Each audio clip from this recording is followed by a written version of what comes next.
샬롬 샬롬 샬롬 샬롬. 하나님 사랑합니다. 여러분 주 안에서 사랑합니다. 네, 고린도전서 6장 12절에서 20절 우리 함께 합독했습니다. 그러즉 너희 몸으로 하나님께 영광을 돌리라. Therefore honor God with your body. 이렇게 맨 마지막 절 20절에 말씀하죠. 6장의 중요한 구절들 보죠. 6장 9절에서 10절에 보니까 불의한 자가 하나님의 나라를 유업으로 받지 못하리라. 당연히 불의한 자는 하나님께 유업을 받지 못하죠.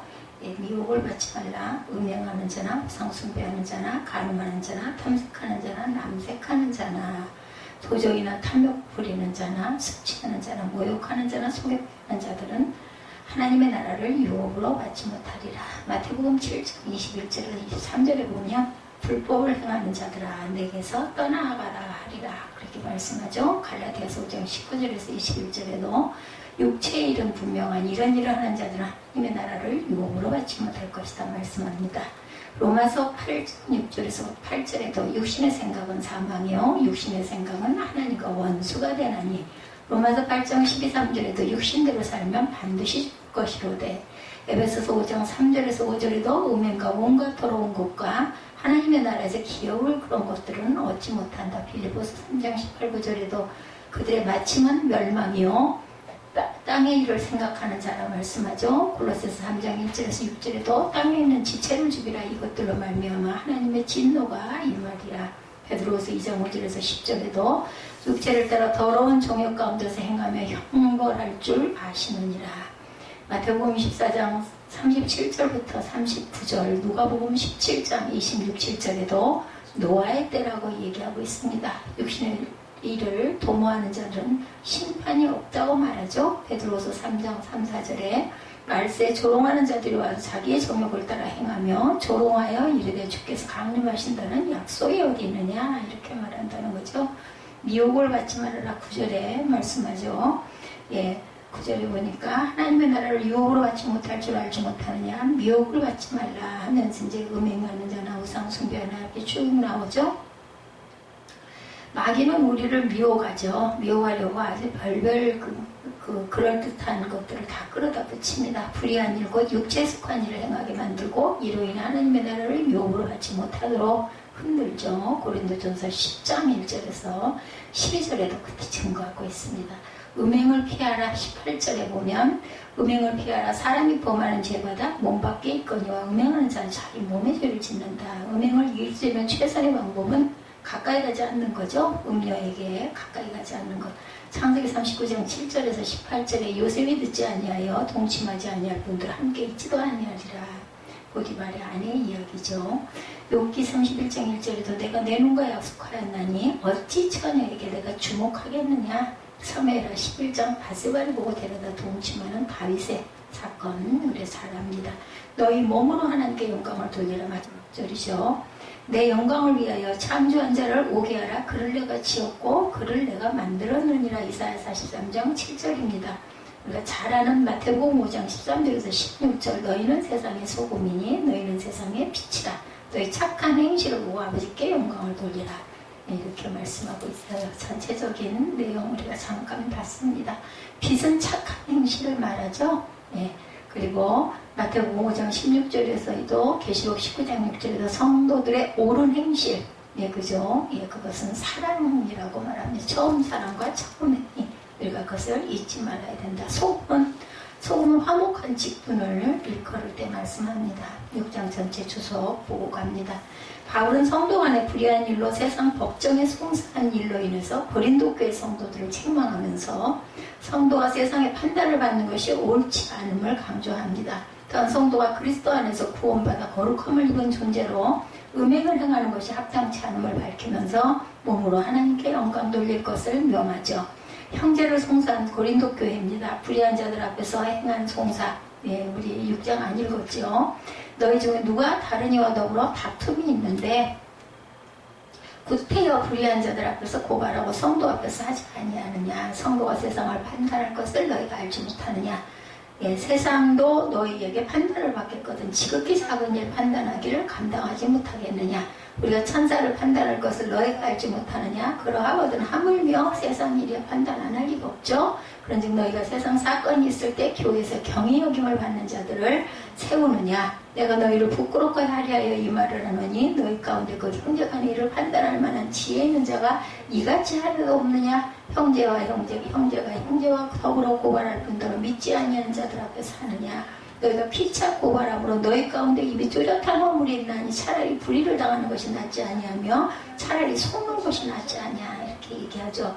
바울은 고린도 교회에서 세상 법정에 송사한 일을 책망합니다. 그들은 교회 안에서 일어난 일을 교회 안에서 해결하지 못하고 법정으로 갖고 왔어요. 그것을 판단을 구함으로 하나님의 영광을 가리는 범죄를 저지릅니다. 고린도 교회에서 엄청난 싸움이었나 보죠. 바울은 세상의 성도의 판단을 받아야 하는데 오히려 성도가 세상의 판단을 구하는 것은 합당치 않음을 밝히므로 그들의 행위가 부당함을 강조합니다. 2절이었죠. 바울은 성도들이 장차 천사를 판단할 권세를 지닌 자들인데 교회의 작은 일 하나도 해결하지 못하고 세상의 법정에 가지고 간 것은 성도의 수치임을 강조합니다.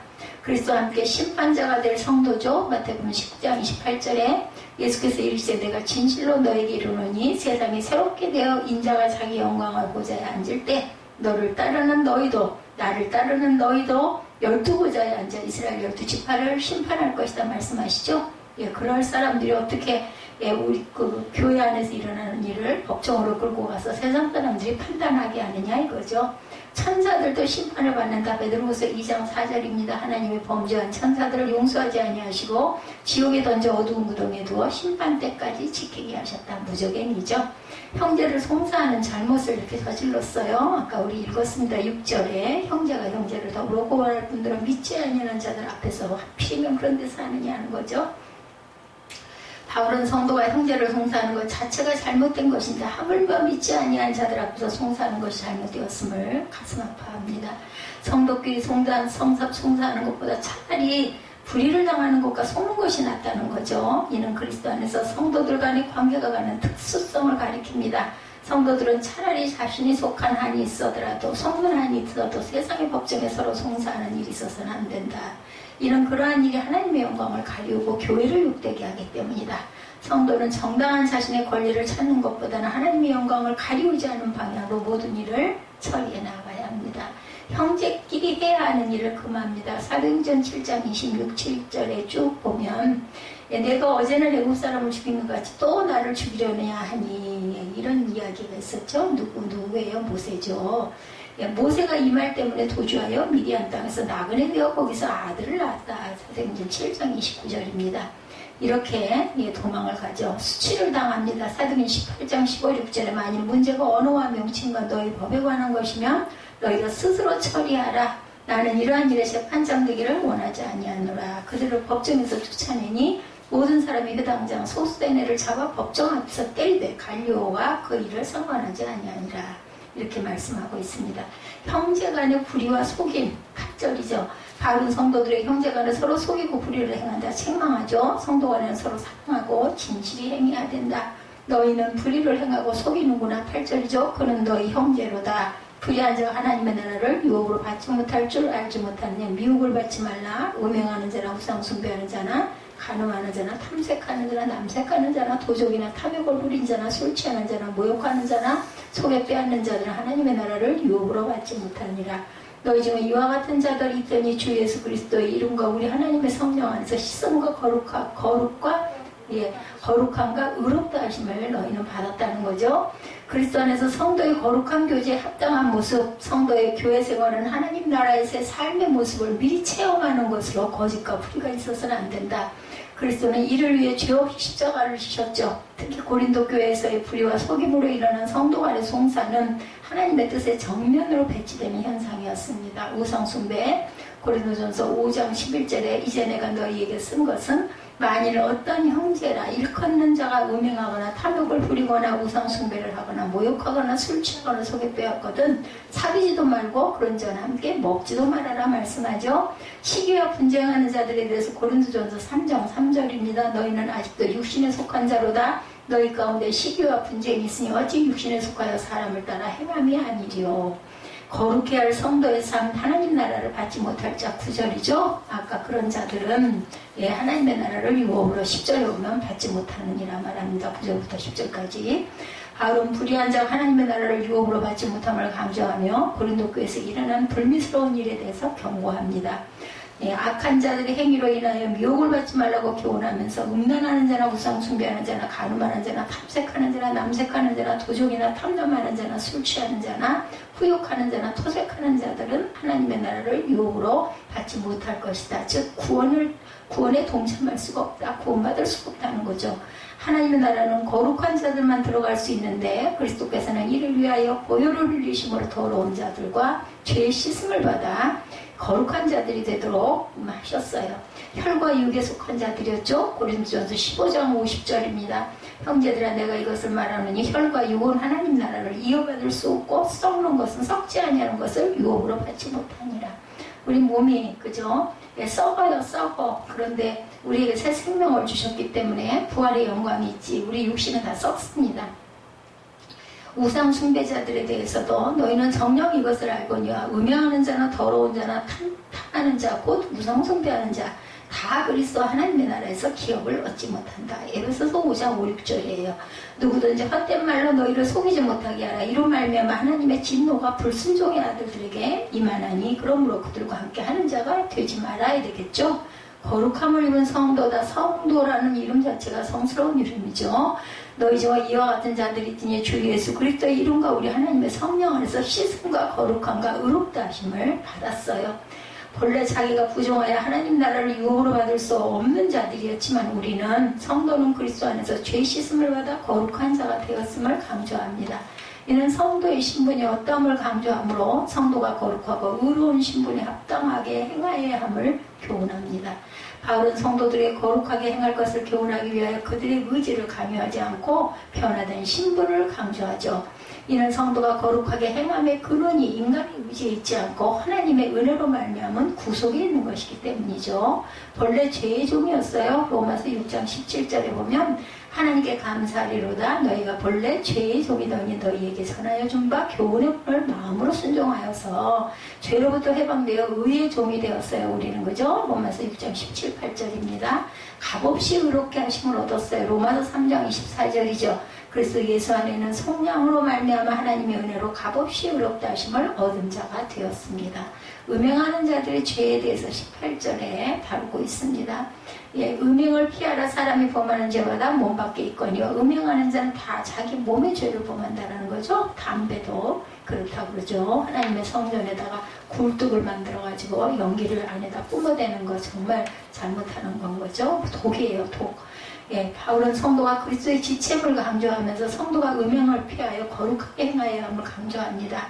그리스도께서 우리를 살리시기 위하여 십자가를 지시기까지 한 그러한 우리들입니다. 그리스도 안에서 거룩하게 행하여야 한다. 성도의 몸이 교회의 한 부분으로 거룩한 그리스도의 지체되었으므로 거룩하게 행하여야 할 의무와 책임이 있다는 거죠. 근데 성도가 자신의 몸을 창기와 합하면 창기의 지체를 만드는 것이 되므로 음행을 행하는 것은 곧 그리스도의 지체를 창기의 지체로 내어주는 것이다. 그리스도를 믿음으로 그리스도와 연합하여 하나가 되듯이 창기와 합하는 자는 창기와 한 몸이 된다는 거죠. 그리스도의 지체 에베소서 5장 29절에 30절입니다. 누구든지 언제나 자기 육체를 미워하지 않고 양육하여 보호하기를 그리스도께서 교회에게 한과 같이 하나니 우리는 그 몸의 지체입니다. 에베소 5장 29절에 30절입니다. 성도들 안에 성령이 계시죠? 고린도전서 3장 16, 7절이죠. 너희는 너희가 하나님의 성전이고 하나님의 성령이 너희 안에 계시는 것을 알지 못하느냐. 누구든지 하나님의 성전을 더럽히면 하나님의 그 사람을 멸하시리라. 하나님의 성전은 거룩하니 너희도 그러하니라. 내가 거룩하니 너희도 거룩하라. 성전인 성도의 몸 19절에서 말씀합니다. 너희 몸은 너희 하나님께로부터 받은 바 너희 가운데 계신 성령의 전인 줄 알지 못하느냐. 너희는 너희 자신의 것이 아니라 값으로 산 것이 되었으니 그런지 너희 몸으로 하나님께 영광을 돌리라. 예수님의 생명으로 우리를 사셨어요. 그죠? 바울은 그리스도 안에서 구원받은 성도의 몸이 성령이 구하시는 전인 성전임을 강조합니다. 그래서 우리는 그 성전에서 거룩한 삶을 살아가야 된다는 거죠. 보면은 이런 부분들의 것들을 우리가 절대로 잊어버리지 말고 살아가야 된다는 것. 유명 결혼 정보 업체들은 결혼하기 위한 남녀 고객의 나이, 학력, 직장, 신체적인 조건, 집안 등의 자료를 중심으로 점수를 매기고 점수를 중심으로 사람을 소개했다고 해요. 이게 하나가 건너뛰었어요. 성도의 몸은 자신의 소유가 아니라 하나님의 소유라는 것. 성도의 몸이 하나님의 소유임은 하나님께서 그리스도의 피값으로 죄인의 몸을 구속하셨기 때문이다. 죄의 노예가 되어 죽음을 기다리던 죄인을 하나님께로서 그리스도의 생명을 주시고 사서 자신의 아들로 삼으셨으므로 성도의 몸은 그리스도의 소유가 되었다. 이는 성도가 하나님의 소유된 자로 하나님의 뜻을 쫓아 거룩하게 살아야 하는 근거가 되죠. 하나님이 거하실 처소, 에베소서 2장 22절입니다. 너희도 성령 안에서 하나님이 거하실 처소가 되기 위하여 그리스도 예수 안에서 함께 죄어져 가느니라. 그리스도의 피로 사신 몸이라고 사도행전 20장 28절입니다. 여러분은 자기를 위하여 또는 온 양떼를 위하여 삼가라. 성령이 그들 가운데 여러분을 감독자로 삼고 하나님이 자기 피로 사신 교회를 보살피게 하셨느니라. 하나님이 예수 그리스도의 피로 사신 이 성전을 보살피게 하셨어요.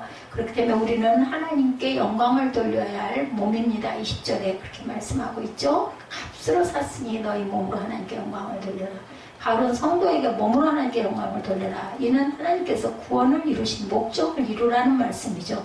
하나님께서 죄인을 피로 사신 목적은 죄인으로 하나님께 영광을 돌리게 하려 함이라. 죄인의 몸으로는 하나님을 기쁘시게 할 수 없으므로 거룩한 존재로 변화시켜서 하나님께 영광을 돌릴 수 있는 능력을 부여하신 것이다. 그러므로 성도는 자신의 몸으로 불의의 병기를 삼지 말고 오직 의의 병기를 삼아 하나님의 영광을 온전히 드러낼 줄 알아야 되겠다. 몸으로 그리스도를 존귀케 했다고 빌립보서 1장 20절이죠. 나의 간절한 기대와 소망을 따라 아무 일에든지 부끄러워하지 아니하고 지금도 전과 같이 온전히 담대하여 살든지 죽든지 내 몸에서 그리스도가 존귀하게 되게 하려 하리니. 정욕을 피해야 합니다. 디모데후서 2장 22절에 너는 청년의 정욕을 피하고 주를 깨끗한 마음으로 부르는 자들과 함께 의와 믿음과 사랑과 화평을 따르라 말씀합니다. 그래서 고린도전서 6장 말씀은 그리스도의 구속으로 거룩한 존재가 된 성도는 자기 몸이 거룩한 성전임을 기억하여 항상 하나님의 거룩하심을 쫓아 행하여야 한다. 성전된 몸으로 음행을 행하여 범죄하는 것이 다른 모든 죄보다 더한 것은 다른 죄는 몸 밖에 있으나 음행은 몸 안에 있기 때문이죠. 네. 그래서 우리들이 사는 오늘의 시대, 계령화 시대라고 말합니다. 모든 것을 숫자화한다는 거죠. 아주 숫자를 너무너무 좋아하는 세상이 되었어요. 예, 판단하는 거, 숫자로 판단하는 그런 시대가 되었다. 100점 만점에 몇 점이 나오냐가 그 사람의 평가의 기준이 된다고 그러죠. 유명 결혼 정보 업체들은 결혼하기 원하는 남녀 고객의 나이, 학력, 직장, 신체적인 조건, 집안 등의 자료를 중심으로 점수를 매기고 점수를 중심으로 사람을 소개한다고 그래요. 100점 만점에 몇 점짜리인가, 몇 점짜리끼리 서로 이렇게 잘 맞춰서 학생들은 시험 점수에 따라 등급이 매겨지죠. 몇 등급, 그죠? 신입사원 채용 점수는 취직의 기준이 된다고 합니다. 인사고과 점수는 직장에서 승진의 기준이 되고, 신용 점수는 사회생활을 할 때 금융과 관련된 평가의 기준이 되죠. 몇 평의 아파트, 몇 cc 자동차, 연봉 금액 등은 한 사람의 성공과 실패의 평가의 기준입니다. 그렇기 때문에 사람들의 평생 삶이 점수 숫자에 매여서 산다는 거죠. 근데 문제는 이러한 계령화된 가치는 환경과 외부적인 조건에 의해 순식간에 변한다는 것. 숫자가 주는 만족을 위해 살았는데 숫자로 인해 허무함을 깨닫게 되는 순간들이 있다는 거죠. 점수와 숫자로 만들어지는 평가는 사람이 살아가는 데 필요하긴 하지만 인생을 살아가는 데 있어서 가장 중요한 핵심 가치는 아니다. 계령이 된 사회는 사람을 상품화시킵니다. 사람을 상품처럼 값을 매기고, 상품은 얼마를 주고 사느냐에 따라 가치가 달라지죠. 가방을 500만 원을 주고 사면 500만 원짜리가 되고, 신발을 10만 원 주고 사면 10만 원짜리 신발이 된다고 그러죠. 마이크를 70만 원을 주고 사면 70만 원짜리가 됩니다. 상품은 정해진 값이 있다라는 거죠. 그러나 작품은 그렇지 않다고 그러죠. 작품은 하나밖에 없어요. 모두가 좋아할 수는 없습니다. 네, 그러나 좋아하는 사람은 가치를 알고 인정하죠. 누가 만들었냐에 따라 가치가 결정되기도 합니다. 피카소가 만든 황소머리라는 작품, 피카소는 길을 가다 길거리에 버려진 자전거를 보았다고 그래요. 자전거 핸들과 안장을 떼어다가 연결시켜서 작품을 만듭니다. 그것이 황소머리라는 작품이었다고 합니다. 작품의 가격이 얼마나 하는지 300억 원이라고 그러네요. 쓸모없이 버려진 자전거 핸들과 안장이 피카소의 손에 들려지니까 이렇게 귀한 값이 매겨질 수 있다는 것. 그래서 누가 작품을 만들었느냐, 누구의 손에서 변화되었느냐에 따라서 그 가치가 수백억 원이 되기도 한다는 거죠. 누가 만들었냐 하는 것은 작품이 있어서 매우 중요합니다. 사람은 상품이 아닌 작품이죠. 우리 모두가. 똑같은 사람은 없어요. 쌍둥이도. 이사야 43장 말씀 읽을 때마다 감동이 있지. 1절에 보면 야곱아 너를 창조하신 야훼께서 지금 말씀하시느니라. 이스라엘아 너는 지으시니가 말씀하시느니라. 너는 두려워하지 말라. 내가 너를 구속하였고 내가 너를 지명하여 불렀나니 너는 내 것이라. 예, 하나님을 믿으면서 이 말씀에 대하여 큰 은혜와 감동을 받습니다. 너는 내 것이야. 내가 구속하였고 내가 너를 지명하여서 불렀어. 야곱아 이스라엘아라는 단어에 우리가 내 이름을 넣어서 한나야 이스라엘아 이런 사람 이렇게도 불러볼 수 있는 거죠. 누구누구야 너를 창조하신 야훼께서 지금 말씀하시느니라. 한나야 너를 지으신 이가 말씀하시네. 너는 두려워하지 말라. 내가 너를 구속하였고 너를 지명하여 불렀나니 너는 내 것이라. 온 우주를 창조하시고 주관하신 하나님께서 나를 향해 말씀하시기를 수많은 사람 가운데 나를 지명하여 불렀다라는 거예요. 얼마나 대단한 영광입니까? 그죠? 4절에 내가 내 눈에 보배롭고 존귀하다라고 말씀한 자로 7절에서 귀한 선포를 하시죠. 내 이름으로 불러지는 모든 자 곧 내가 영광을 위하여 창조한 자를 오게 하라. 그를 내가 지었고 그를 내가 만들었느니라. 이사야 43장 4절 7절 말씀입니다. 하나님은 자신의 영광을 위해 나를 지으시고 만드셨다고 말씀하는 거죠. 내 이름으로 불려지는 모든 자 곧 내가 내 영광을 위하여 창조한 자를 오게 하리라. 그를 내가 지었고 그를 내가 만들었다. 너희 몸은 너희가 하나님께로부터 받은 바 너희 가운데 계신 성령의 전인 줄 알지 못하느냐. 이사야 43장의 말씀은 본문과 연결해서 보면 19절에서 20절이 그러죠. 너희 몸은 너희가 하나님께로부터 받은 바 너희 가운데 계신 성령의 전인 줄 알지 못하는 너희는 너희 자신의 것이 아니라 값으로 산 것이 되었으니 너희 몸으로 하나님께 영광을 돌려라. 하나님은 우리의 몸이 하나님의 성령이 거하시는 성전이다 이렇게 말씀하세요. 얼마나 고귀합니까? 우리 몸은 우리의 것이 아니라 하나님께서 값을 주고 사신 것이라는 거죠. 우리를 하나님의 자녀로 삼으시기 위해 값을 주고 사셔서 우리 몸을 잘 보호해야 합니다. 얼마의 값을, 어떤 값을 치르셨어요? 생명을 주셨어요.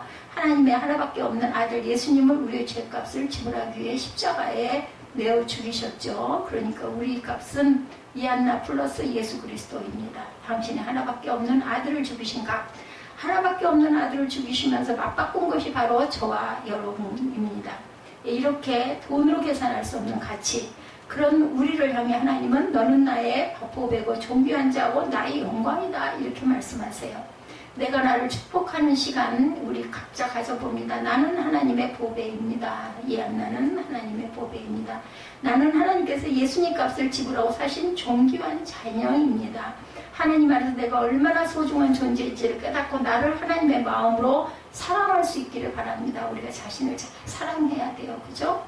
하나님께서 당신의 아들을 죽이시면서까지 사랑하시는 이유는 내가 세상에 다른 사람들보다 더 많은 것을 가지고 있기 때문이 아니죠. 내가 다른 사람들보다 더 잘났기 때문도 아닙니다. 자격이 있어서도 아닙니다. 하나님은 내 약함과 허물을 그대로 사랑하셨어요. 사람들은 나의 약함과 허물을 비웃죠? 그 업신여깁니다. 그것을 약점 삼아 공격하기도 합니다. 그것들이 열등감으로 느껴져 우리 스스로 자신을 자랑스럽게 생각하지 못할 때도 너무나 많습니다. 그런데 하나님은 그 약함과 허물까지도 모두 품으시고 사랑해 주시고 보배라고 존귀한 자라고 말씀하세요. 우리 모두에게 축복합니다. 당신은 하나님의 보배이고 존귀한 사람입니다. 하나님은 우리를 통해 영광 받으시기를 원하고 계십니다. 아멘. 바울은 이런 하나님의 사랑을 전하며 우리의 몸으로 하나님께 영광 돌리고 살라고 말씀하고 있죠. 근데 고린도 교회 안에 난잡한 생활을 하며 하나님의 영광을 가진 사람들이 있었던 거죠. 먹고 마시는 일에 있어 추한 모습을 보이며 음란한 생활로 하나님의 자녀로서의 덕이 되지 못했어요. 그런 사람들로 인해 교회다움이 사라졌고 예배다움과 성도다움이 사라졌다. 바울은 우리의 몸이 하나님의 영이 거하신 성전인 것과 예수님의 값을 지불하고 사는 값비싼 삶이니 그 삶으로 하나님께 영광을 돌리라 이렇게 얘기하는 거죠. 조선 왕조의 25대 왕인 철종왕, 이게 강화도령이었죠. 어려서 이거 드라마 저희 라디오를 참 재밌게 들은 기억이 나요. 강화도 형님 한참 이 노래도 유행했어요. 철종의 원래 이름은 원범이었습니다. 그는 왕족이었던 부모 밑에서 태어났지만 정치적인 혼란에 밀려나 부모 형제가 다 죽자 혼자 남아서 강화도에 유배를 가죠. 왕자의 신분에서 하루아침에 역적과 상놈이 되어버렸어요. 조선 24대 왕인 헌종이 죽습니다. 파벌로 싸우던 권세가들은 자신들의 권세를 유지하기 위해서 그 다음 왕을 누구로 세우느냐, 엄청난 그 어려운 문제에 봉착하게 되고 촉각을 세웠어요. 그러던 중에 권세가인 안동김 씨들이 강화도 유배대에 살고 있는 원범을 생각하게 되고 그를 왕으로 세우기로 합니다. 그들은 강화도로 가서 원범을 한양으로 모셔오죠. 영문도 모르고 한양으로 올라온 원범은 그날로 철정 임금으로 그 등극이 됩니다. 그는 왕으로 취임을 했지만 아무것도 할 수가 없어요. 꼭두각시죠. 전혀 왕다운 모습을 보여주지를 못합니다. 탄간오리들의 백성들의 생활은 도탄에 빠지고 전국 곳곳에 민난이 일어나고 나라가 혼란스러웠습니다. 세도 정치가들이 휘둘려서 제대로 나라를 추스르지도 못해요. 무슨 공부를 했겠습니까? 뭘 배운 게 있겠습니까? 철종은 술과 여자에 빠져 살다가 왕이 된 지 15년 만에 비참하게 숨을 거두죠. 철종의 삶에서 고린도 교회인들의 모습이 보였다라는 거. 하나님의 은혜로 구원을 받아서 하나님의 자녀가 되었는데 하나님의 은혜와 하나님의 자녀라는 믿음의 자긍심은 온데간데 없고 세상의 즐거움에 빠져도 우리 하나님의 영광을 가리는 모습들이 얼마나 많은지. 바울은 우리의 몸은 주를 위해 있다고, 우리의 몸은 그리스도의 지체라고, 우리의 몸은 하나님의 영이 거하시는 성전이라고, 우리의 몸은 예수값을 지불하고 사는 존귀하고 보배로운 존재라고 선포하면서 믿음의 정체성과 거기에서 나오는 믿음의 자긍심을 다시 한번 확인시켜주고 있습니다. 하나님의 자녀로서의 정체성과 자긍심을 회복해서 하나님께 영광을 돌리는 삶을 살라고 오늘 말씀이 강하게 촉구하죠. 오늘 말씀과 예배를 통해 하나님의 자녀라는 믿음의 자긍심을 다시 한번 확인할 수 있는 저와 여러분이 되시기 바랍니다. 하나님께서 예수님의 값을 지불하시고 존귀하고 보배로운 자녀로 불러주심에 대한 믿음의 자긍심을 가지고 세상으로 걸어나가 하나님께 영광 돌리는 삶을 살아갈 수 있기 바랍니다. 나는 하나님의 보배롭고 존귀한 자녀입니다. 하나님 나를 통해 영광받아 주옵소서. 이렇게 고백하고 선포하며 삶의 자리로 일어서는 우리 모두에게 하나님의 은혜와 영광이 충만하기를 주님의 이름으로 축복합니다. 우리 찬양하시고 축도로 예배를 마치도록 하자.